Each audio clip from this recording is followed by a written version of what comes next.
Pues yo igual titularía esta charla de la siguiente manera, ¿no? Y la titularía como la santidad como culminación de los deseos del hombre, del ser humano, ¿eh? La santidad como culminación de los anhelos interiores que tenemos de plenitud. Bueno, pues decía Juan 23, decía lo siguiente, ¿no? Consulta no a tus miedos, sino a tus esperanzas y tus sueños. No pienses en tus frustraciones, sino en tu potencial, sin explorar. Que no te inquiete lo que has intentado y no has conseguido, sino lo que todavía puedes hacer. Esa expresión de Juan 23 lo que viene a sugerirnos es que tenemos dentro de nosotros unas grandes potencialidades que tenemos que explorar para nuestra vida espiritual. Malo será confundir la esperanza con los deseos devaluados. A veces confundimos esperanza con esperanzas, y esperanza es el más sentido de la palabra, no con deseos de volar muy a raso, volar muy bajo. Y a veces uno renuncia a la gran esperanza por unas bajas esperanzas. Eso está mal, pero los auténticos deseos que anidan en el corazón del hombre, porque también hay que distinguir entre deseos bajos y deseos altos. Hay auténticos anhelos de plenitud en nuestro corazón que son reveladores de la gran esperanza que Dios quiere darte. Entonces, distingamos entre deseos bajos y deseos elevados que Dios ha sembrado dentro de nuestro corazón. No hay nada malo, sino todo lo contrario, en tener grandes deseos, en desear más. De hecho, dice el Salmo 37, ¿no? Sea el Señor tu delicia, y Él te dará lo que desea tu corazón. Si alguien piensa que la santidad cristiana consiste en que uno tiene que renunciar a sus deseos naturales, pues para que venga Dios y le haga santo, entonces tú renuncia a los deseos naturales, ¿no? Y la santidad consistirá en una renuncia a lo natural para que venga lo sobrenatural y a culminarnos, ¿no? Desde luego eso está fuera de la concepción cristiana y está fuera de la antropología cristiana, y de la teología espiritual. Por lo tanto, sí hay que discernir cuáles son los deseos bajos y los deseos altos. Hay que purificarlos y hay que educar nuestros deseos hasta incluso los deseos que nos parecen que son tanto neuróticos y destructivos, ¿no? Que pueden transformarse en motores para la santificación. Es muy difícil, ¿no?, que alguien tenga fuerza en el camino hacia la santidad si no tiene también pasionalidad, en el sentido positivo de la palabra, si no tiene deseos, ilusiones fuertes. Alguien sin pasionalidad, alguien que ni le pincha si no dice ni hay, que en el fondo ni siente ni padece, que es de cartón piedra, mal asunto. O sea, para el camino hacia la santidad es muy importante que el hombre también desarrolle toda la potencialidad de su pasión, de la pasión por ver cumplidos sus grandes deseos. Hay tres actitudes ante los deseos. Tres actitudes. La actitud del adicto. El adicto es el que se rinde ante sus deseos, sean los que sean. Sus deseos se apoderan de él. Las pasiones y los deseos le consumen. El adicto convierte a sus deseos en ídolos. En vez de descubrir en su deseo, pues, como una llamada a algo más grande. Los deseos se apoderan de él y ahí se termina. Como un animalito, que sus deseos de lo inmediato son los que le tienen atrapado y se acabó, ¿no? El drama del adicto es que estos ídolos son fuente de placer de una manera muy parcial. Ese es su drama. Y terminan por dejarle insatisfecho. Buscas un deseo, quieres inmediatamente satisfacerlo, pero enseguida te deja insatisfecho. Quieres otro y te entregas y además tu umbral de satisfacción cada vez es más bajo, ¿no? por lo que le genera una búsqueda constante de placer que nunca termina de completar, ¿no? Porque en el fondo nunca se tiene bastante de lo que en realidad no se desea. Eso es un drama. Tú nunca tienes bastante de lo que en realidad no deseas. Te estás entregando a una serie de placeres y como en el fondo no es eso lo que deseas, nunca tienes bastante. Cuando uno se encuentra con lo que desea, tiene bastante, porque verdaderamente lo desea. Pero te estás entregando unas cosas que no son las que deseas. Son indicadores de algo superior que todavía no se ha encontrado. El adicto no se ha enterado de que Dios nos ha puesto unos deseos que apuntan a Dios. Entonces, cuando el dedo apunta al firmamento, ¿no?, el necio se queda mirando al dedo y claro, pues la ha fastidiado, porque es un adicto a esos deseos inmediatos que tiene y no ha descubierto que esos deseos apuntaban a algo más alto. En lugar de perseguir el encuentro con lo sagrado, él se esconde detrás de esos deseos y el adicto se instala en el placer momentáneo. Y eso es un sufrimiento tremendo. Y nuestro mundo actual, que tanto reivindica, ¿no?, la libertad, pues está mostrando cada vez más de una manera más patente que somos esclavos. Cada vez en este mundo hay más esclavitud, está lleno de adictos, ¿no? Este mundo que reivindica la libertad está lleno de esclavos, de adictos.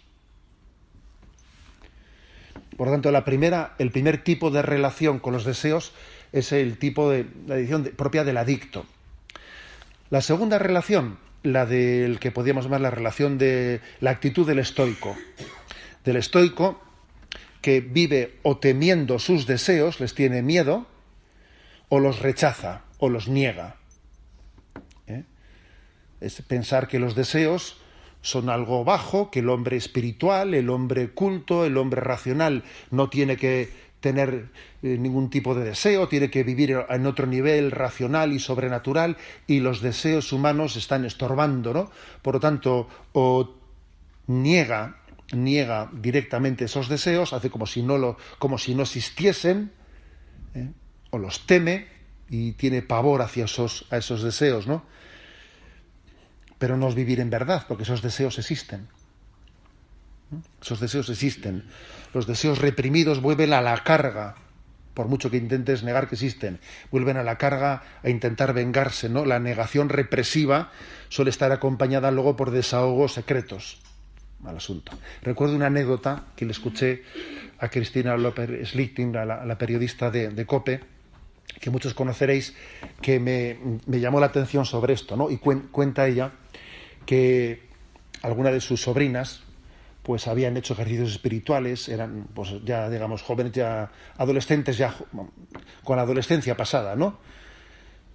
Y habían hecho ejercicios espirituales, habían sido educadas en un colegio pues de esos católicos de Madrid, pues de los que no hay muchos, pues con unas religiosas que les habían educado muy intensamente en la vida espiritual, y entonces pues estaban en la conversación con la tía después de ejercicios. ¿Y qué tal? ¿Y qué habéis hecho? Pues esto, pues, muy bien, hemos rezado.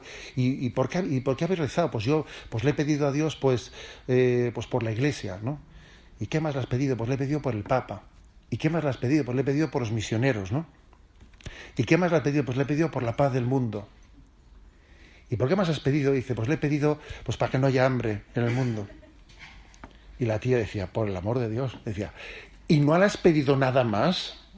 Y dice, bueno, sí, igual le he pedido para que también algún día conozca a un chico bueno. Le digo, hija, pero dilo. O sea, me llamó la atención que ella decía, es que descubrí en mi sobrina un cierto miedo a expresar sus deseos más vitales, ¿no? Y a esconderse un poco detrás de una construcción espiritual, por supuesto muy verdadera, pero que como queriendo tapar también, ¿no?, la expresión de sus deseos más directos y verdaderos. Por eso existe el riesgo, ¿no?, de que la relación con los deseos sea propia la del adicto, mal asunto. La del estoico, mal asunto, porque los deseos existen y uno no puede vivir de espaldas a ellos. La correcta es la del místico, la del místico, la del creyente, ¿no? El místico, el creyente, es aquel que descubre a Dios detrás de cada deseo. Detrás de cada deseo hay una llamada de Dios que hay que saber interpretar. En cada instante y en todas las experiencias, por muy mundanas que parezcan, Dios por algo ha puesto un deseo, aunque tenemos que saber interpretarlo, purificarlo y conducirlo, ¿no? Para el místico, para el creyente, los deseos son la puerta del cielo.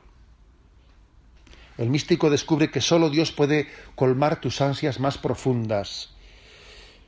Incluso cuando ayuna de un deseo, uno ayuna, dice, pues hoy no voy a comer, aunque me apetece mucho comer, ¿no?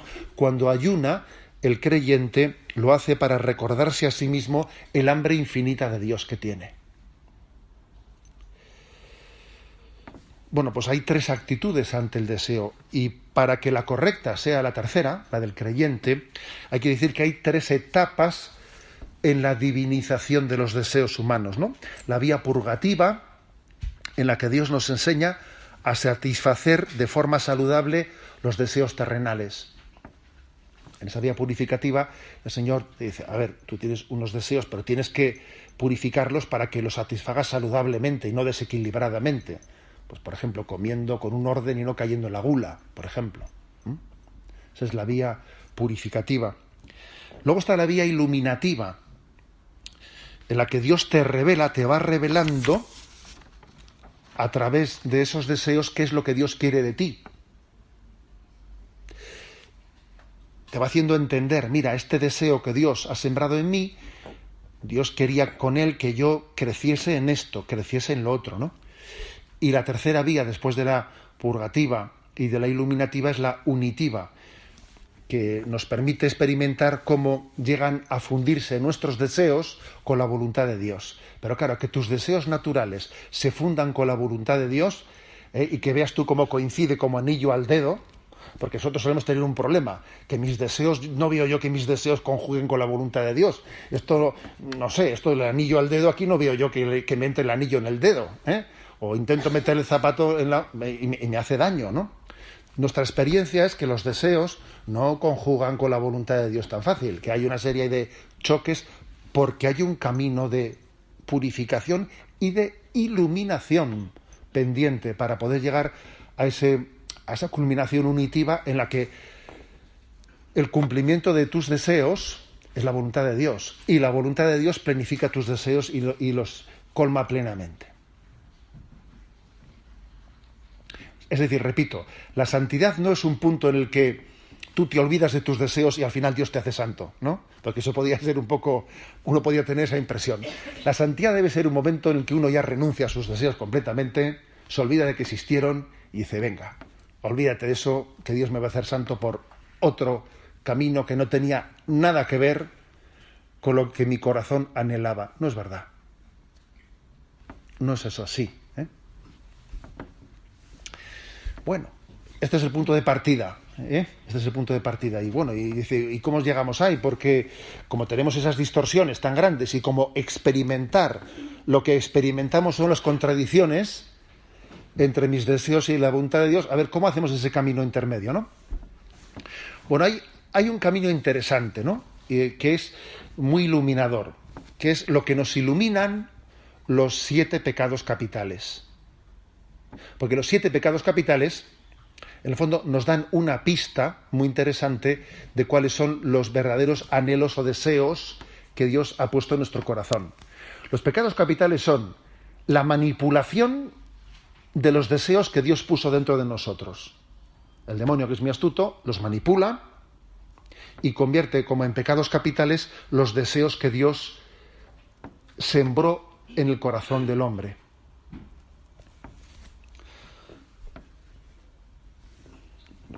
Sin embargo, nosotros lo que experimentamos, lo que un cristiano experimenta, es que los pecados capitales representan los anhelos, lo que los cristianos odiamos desear y que deseamos odiar, Dicen, a ver, pues uno tiene ahí una pelea que no veas tú, ¿no?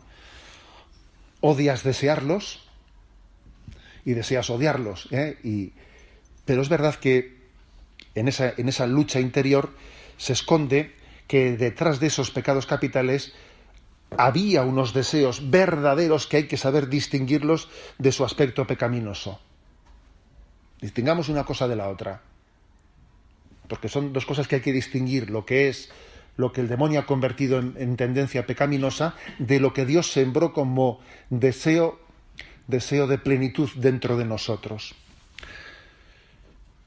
San Agustín dice, ¿no?, que el demonio se ha servido de los dones que Dios sembró en el corazón humano para desviarlos y convertirlos en pecados capitales. Y dice también en uno de sus sermones: vuestros propios vicios, si los pisoteamos, nos sirven para hacernos una escalera que nos remonta a las alturas. Es curioso, también es una frase suya. Cristo quiere enseñarnos que si nuestros deseos naturales van unidos a su gracia, si se dejan purificar e iluminar, pueden servirnos como un vehículo para alcanzar la santidad. La fuerza de los deseos fue utilizada por Satanás para conducirnos al pecado. Y debe ser ahora habitada por la gracia. Esa fuerza de los deseos tiene que ser no manipulada por Satanás, sino habitada por la gracia del Espíritu Santo, para catapultarnos hacia Dios. Uno de los mayores obstáculos en la vida cristiana suele ser el que la gente, como he dicho al principio, tenga pocos deseos, o sea, que tenga poca pasión, poca fuerza. Entonces, si un coche tiene poco motor, aunque tenga un buen chofer, mal asunto. Es verdad que mucho motor sin chofer, un desastre. Ahora, un buenísimo chofer con un coche sin motor va muy lento. Entonces, aquí se trata de decir, aquí es importante también, obviamente conducir el coche es lo primero, obviamente, pero no tengamos miedo de que el coche tenga muchos caballos. No tengamos miedo. Que es importante que el coche tenga muchos caballos, aunque hay que conducirlo bien, claro. Bueno, por lo tanto, la falta de pasión puede ser también una dificultad en la vida espiritual, que genera pues un carácter un poco apático, que pues alguien que tiene poco arranque, pocas iniciativas de entrega, etcétera, etcétera. Alguien dijo que el cielo no es para los buenos, sino que es para los que desean a Dios. La expresión ya sé que es un poquito provocativa, Es de esas expresiones que te ponen en una contradicción para hacerte pensar, Y ya sé que si esa expresión la llevamos a un límite, pues es una burrada, Es una burrada, mal entendida la expresión, pero entendámosla bien.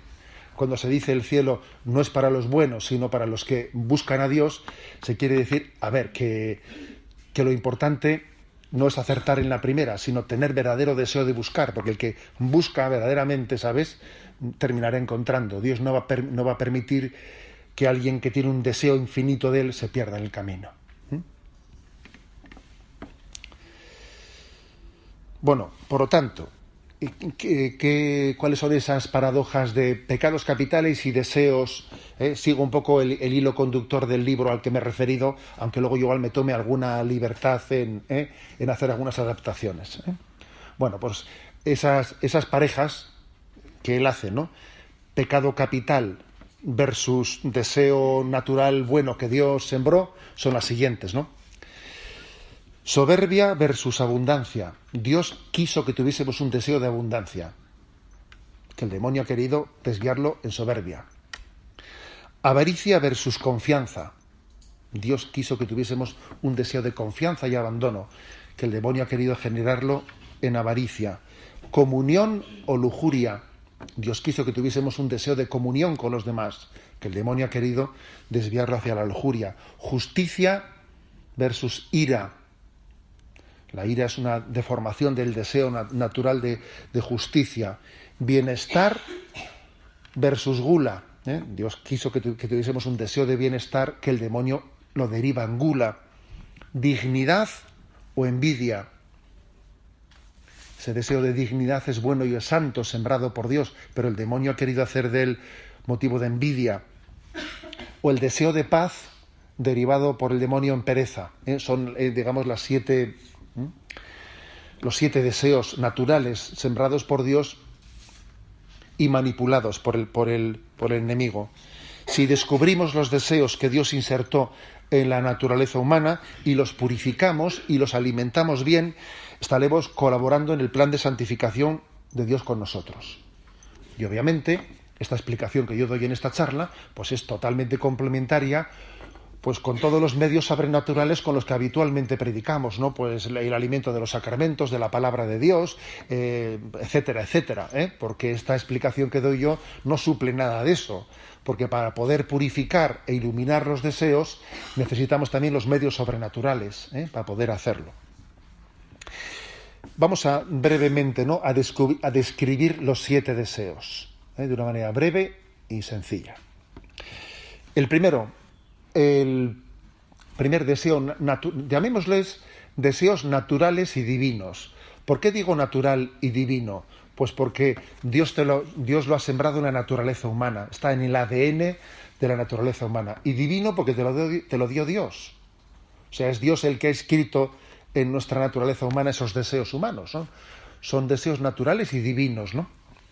El deseo de abundancia, que es un deseo que es muy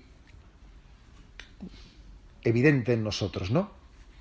Un niño, en sus primeros pasos, lo que le suele salir es todo para mí, ¿no? Todo se me queda pequeño, Es verdad, tiene un deseo de abundancia muy claro. Dice Juan 10, versículo 10 también: yo he venido para que tengan vida y la tengan abundante. Es verdad. Si por algo nos caracterizamos es por no conformarnos con poquito. Que me hace gracia que los de la lotería también eso lo explotan, ¿sabes? Los de la publicidad de la lotería, anda que no explotan eso, Te dicen, no tenemos sueños baratos, ¿sabes? Y están con eso, claro, los de la lotería explotan el deseo de abundancia que no veas tú. Saben, qué es lo que está en la pasión del hombre y lo explotan a tope, a tope. El hombre ha sido creado para una felicidad plena y absoluta. Uno no dice, yo quiero ser un poco feliz. No, eso no lo dice nadie. Yo quiero ser bastante feliz. Tampoco dice eso nadie. O sea, tenemos un deseo de totalidad. De totalidad, de abundancia que está inscrito en nuestro corazón. No tenemos sueños baratos, pues es verdad. Solo que yo lo aplico a otro principio, pero es verdad lo de que no tenemos sueños baratos. El deseo de abundancia se traduce, pues, en un deseo de totalidad. Dios ha estructurado nuestro cuerpo y nuestra psicología para desear la abundancia. Y es maravilloso, porque eso nos hace crecer. Y la soberbia es el pecado capital que corrompe el deseo natural de abundancia, llevando al hombre a confiar en su propio poder para alcanzar la abundancia. Es como si yo no necesito a Dios ni a nadie para alcanzar esa abundancia, ¿no? En lugar de abrirte a la vida para alcanzar la abundancia, que es lo que hay que hacer, ¿no? Cuando dice uno, abre la boca que te la llene, yo quiero alimentarte. Pero uno dice, no, yo solito, ¿no? La humildad es el antídoto, obviamente, ¿no?, frente a esa soberbia que nos hace receptivos a los demás para que podamos recibir en abundancia. Por virtud de la humildad, todo lo que rodea nos suma para poder saciar mi deseo de abundancia, ¿no? Sin embargo, el que tiene soberbia todo resta, O sea, todo resta todo lo de los demás, porque en el fondo únicamente lo que nazca de mí, va a ser lo que me dé la abundancia. En resumen, estar lleno de ilusiones sanamente ambiciosas es una buena señal. Es una buena señal. Lo contrario es un signo de que nos hemos aletargado, etcétera, o que hemos perdido nuestra pasionalidad. Obviamente, esto hay que purificarlo, claro, hay que purificarlo, porque generalmente cuando se manifiesta alguien, suele ser patente la necesidad de purificación de eso. Generalmente cuando esto se manifiesta de una manera muy descarada, suele estar totalmente mezclado, pues con la ambición, con pues lo de la lotería, vamos. Lo de la lotería suele ser patente. Pero es bueno que también nos demos cuenta de que existe ese deseo natural, santo y necesario para que ejerza como un motor de búsqueda de plenitud dentro de nosotros. Y no asustarnos de ello, porque a veces hemos confundido humildad con ser un tontito, ¿no? Y no es verdad. Los santos han sido muy humildes y han tenido pues un atrevimiento en los planteamientos apostólicos que han hecho, que a uno diría, pero bueno, pero que pueden haber parecido imprudentes, ¿no? Pero no lo eran. Eran prudentes, solo que tenían una parresía, un grado de atrevimiento que también nacía de su deseo de plenitud y de abundancia, ¿no? Segundo deseo natural divino, el de dignidad, el de dignidad, que es el correlativo con el pecado capital de envidia. El hombre necesita tener una autoestima. Estamos llamados a tener una autoestima. Nuestra dignidad no reside en tus bienes, en tu estatus, en tus triunfos o en tus reconocimientos, en cuanto me aplaude la gente, en cuanto no sé qué, sino sabernos amados. Eso es lo que la famosa autoestima nace de saberse amado, no de otros elementos, ¿no? Y el plan de Dios es, pues eso, que el hombre tiene una dignidad, que es el hombre, para que te fijes en él, el ser humano, ¿no? Para darle poder. Dios ha creado al ser humano con la cumbre de la dignidad en toda la creación. Somos porque hemos sido amados, porque participamos de la filiación divina, ¿no? O sea, y ese es la cumbre de nuestra dignidad. Somos hijos en el Hijo.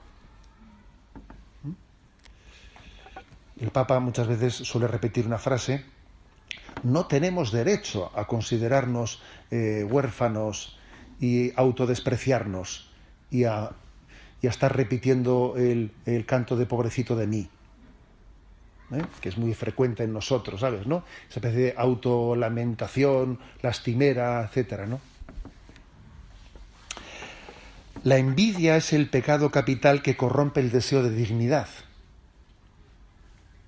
La envidia convierte la vida en una competición con los demás, ¿no?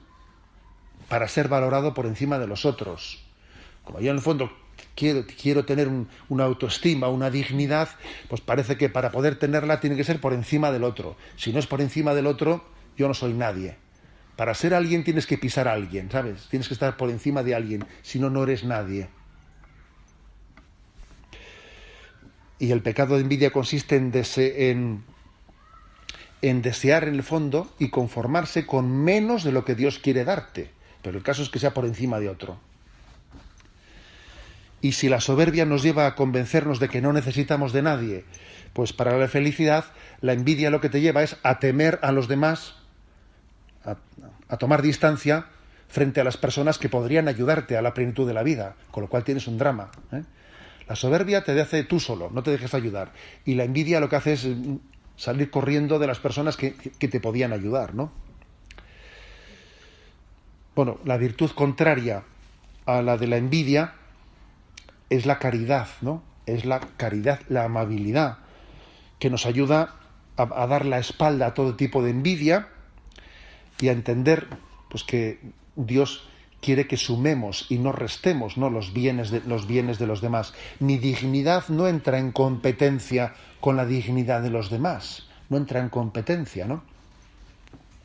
En resumen, el deseo de dignidad, ese deseo de ser alguien, de autoestima, es maravilloso. Uno no tiene que confundir humildad con no tener la autoestima de vida. Cuando se busca correctamente, obviamente, ¿no?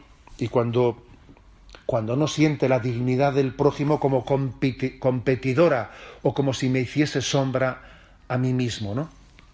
Y creo que es muy, muy bueno en nuestra vida espiritual pues afianzarnos en la gratitud delante de Dios, pues por la propia autoestima, por decir, pues te doy infinitas gracias, Señor, porque me siento amado, porque me siento digno, porque Dios no hace basura, luego yo no soy basura, y luego si yo he sido motivo de que Dios entregue su vida por mí, ¿cómo yo no voy a valorarme y estimarme a mí mismo, ¿no?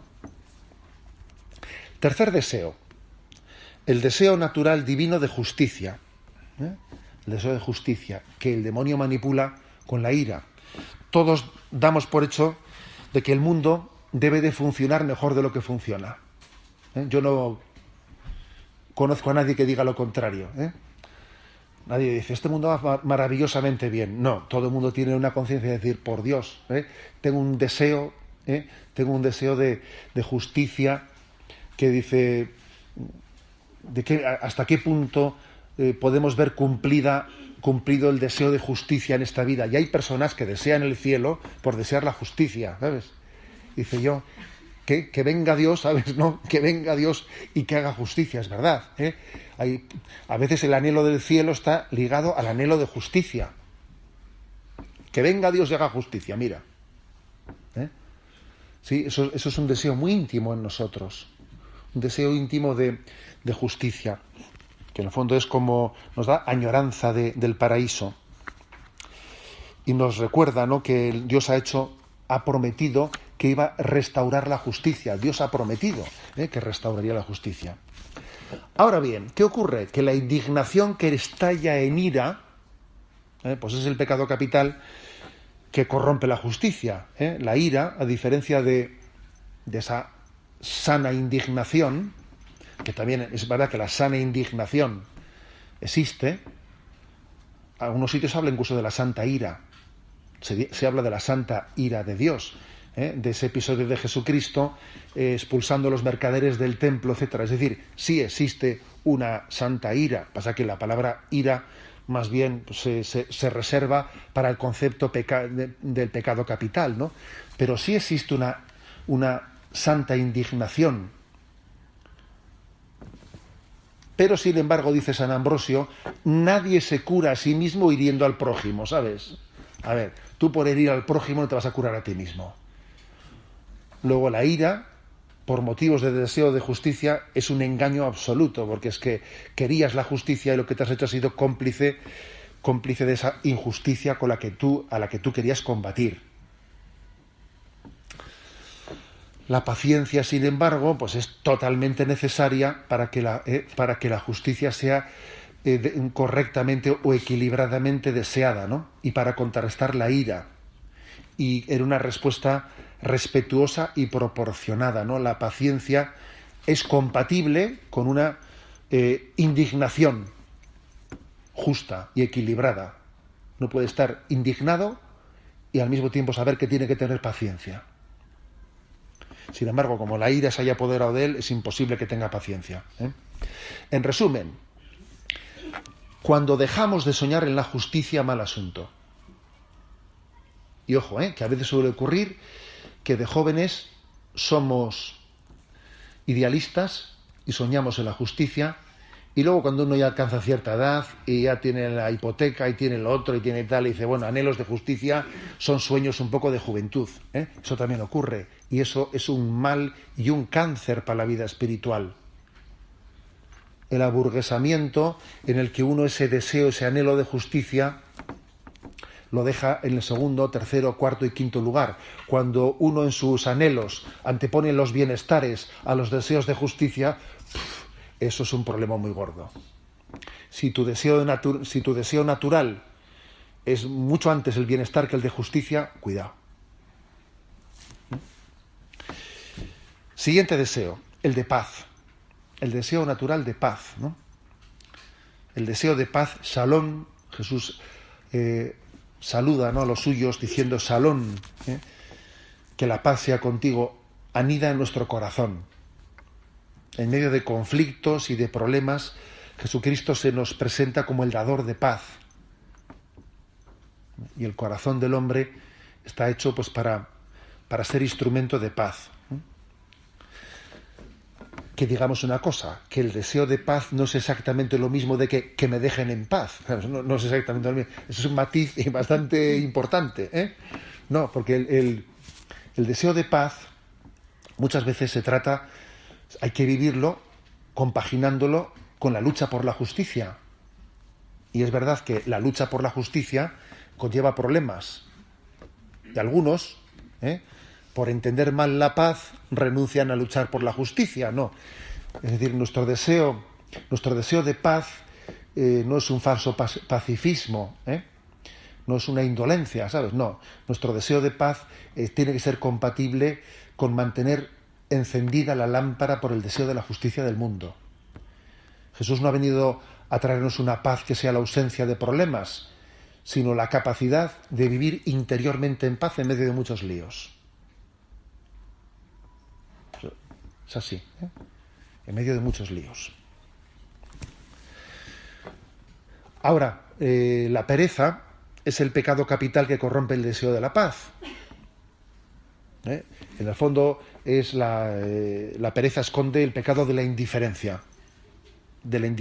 ¿No? Pues yo para tener paz me hago indiferente y así no sufro a lo que ocurre alrededor mío, que es una falsa paz.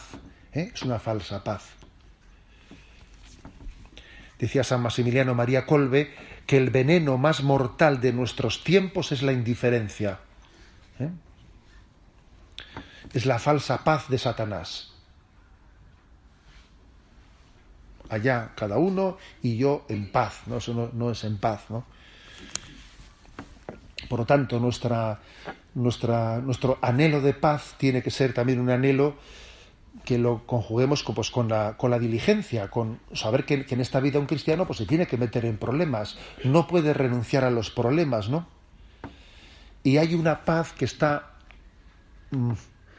más al fondo de esos problemas. ¿Es posible vivir en paz en medio de muchos problemas? Sí, es posible. Cuando todos esos problemas se viven no desde el amor propio, sino desde el amor de Dios. Si los problemas los vives desde el amor propio, no hay quien viva en paz. Los problemas te desequilibran, te desquician, porque los vives desde tu amor propio. Ahora, si los problemas uno los vive en Dios, Señor, esta es tu causa, no es la mía. Pues claro que se puede vivir en paz. Ya sabéis lo que se cuenta de creo que era de don José, el anterior arzobispo ya difunto de Valladolid. Se cuenta de él que cuando iba por la noche a acostarse se quitaba el solideo, lo dejaba en la mesilla y decía: don José, hasta mañana, que Pepe se va a dormir. A ver, esa expresión también obviamente quiere decir que alguien es capaz de vivir en paz, no porque no tenga problemas, que tiene muchos, pero no los vive desde su amor propio, sino los ha puesto en manos de Dios. Luego, se puede y se debe vivir en paz en medio, ¿no?, de la lucha por la justicia. En resumen, el deseo de paz nos hace instrumentos de Cristo según el espíritu de las bienaventuranzas. Siguiente deseo, ¿no? El deseo divino de confianza. Qué felices seríamos si fuésemos capaces de confiar. Y el hombre tiene un deseo natural de confianza, que a veces suele ocurrir que como confía, zapa y le dan una, confía y zapa, le dan otra, confía, al final, ¿sabes?, se queda totalmente frustrado, ese deseo de confianza, porque te han fallado no sé cuántas personas, y entonces tú tiendes a decir: todo el mundo es igual, todo el mundo es malo, todo el mundo te quiere por interés, por interés te quiero Andrés. Entonces las experiencias frustrantes, ¿no?, pues te generan el acabar en ti, pues un poco, digamos, acallar en ti el deseo natural de confianza, ¿no? Jesús dice aquello de: no os agobiéis por el mañana. Es porque Él sabe muy bien que el deseo de confianza choca con tus miedos. Hay una pugna entre mi deseo de confiar y los miedos. ¿Y quién gana? Porque tenemos un deseo natural de confiar y Jesús nos pide que confiemos, pero existen las experiencias de tu vida y los miedos del futuro, que son un auténtico enemigo. El pecado capital que distorsiona la confianza, ¿cuál es? Es la avaricia. ¿En qué sentido es la avaricia?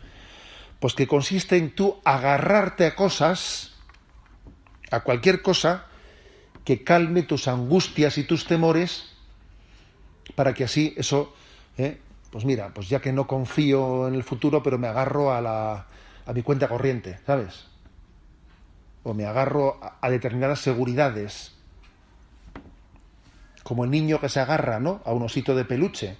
Pues hay quien se agarra a la bolsa, ¿sabes?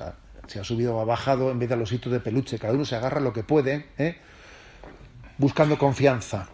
Detrás de la avaricia se esconde una ansia por controlar, porque no se confía, porque no se confía. Bueno, y sin embargo, para ejercitarse la confianza, es muy bueno que frente a la avaricia uno ejercite la generosidad, porque cuando uno se desprende de cosas y le da un poco vértigo desprenderse, pero sin embargo, dice, como decía la Madre Teresa, no, tú da hasta que te duela. Pues cuando uno está ejercitando la generosidad, aprende a no dejarse dominar por la avaricia y aprende a confiar. Voy a confiar. Yo doy esto y Dios proveerá. Dios proveerá. Y es un ejercicio de confianza. Entonces, la confianza, ¿cómo se consigue? Pues se consigue haciendo ejercicios concretos de generosidad, poniéndolo en práctica. Porque en teoría, dice, a ver, voy a confiar. No, eso en teoría no se consigue. Eso se consigue en la práctica, ejercitándose en el desprendimiento. Que eso te permite confiar, ¿no? De lo contrario, si no te ejercitas en la práctica, en el desprendimiento, pues se debilita la confianza, se va debilitando y te vas agarrando a más cosas y a más cosas y a más cosas. Y tu avaricia son agarraderos, son bastones, son recursos que tapan tu desconfianza.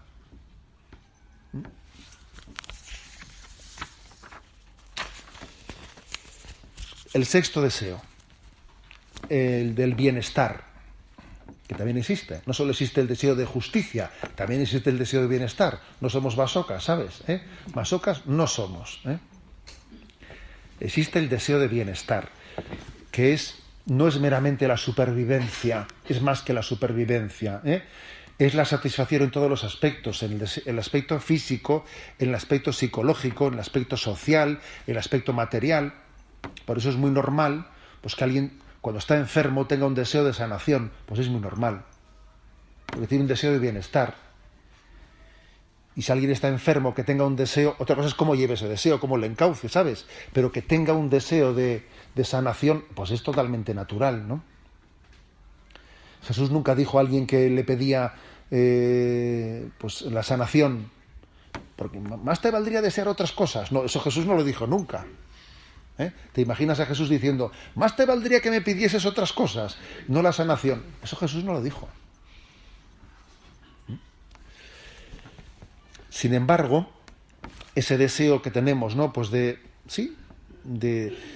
satisfacción en lo físico, en lo psicológico, en lo social, en lo material también, porque también somos seres corporales, el pecado capital de la gula intenta corromperlo, ¿no? Por motivo de que termina sustituyendo el cuidado de nosotros mismos por la autocomplacencia. Claro, una cosa es el sano deseo de bienestar, y otra cosa es hacer de eso la culminación, la autocomplacencia, la meta de mi vida. La gula esconde un intento de saciar nuestra hambre emocional, psicológica, relacional, espiritual. Pues eso que se suele decir, ¿no? Cuando alguien tiene una ansiedad que está yendo continuamente a la nevera, hay que ver qué estás buscando detrás, qué hay en ti detrás de ese deseo de incontenido, de, por ejemplo, de estar en la nevera todo el día. O sea, qué tipo de deseo estoy intentando compensar, ¿no?, con esa gula. El culto al cuerpo, la obsesión por los regímenes alimenticios son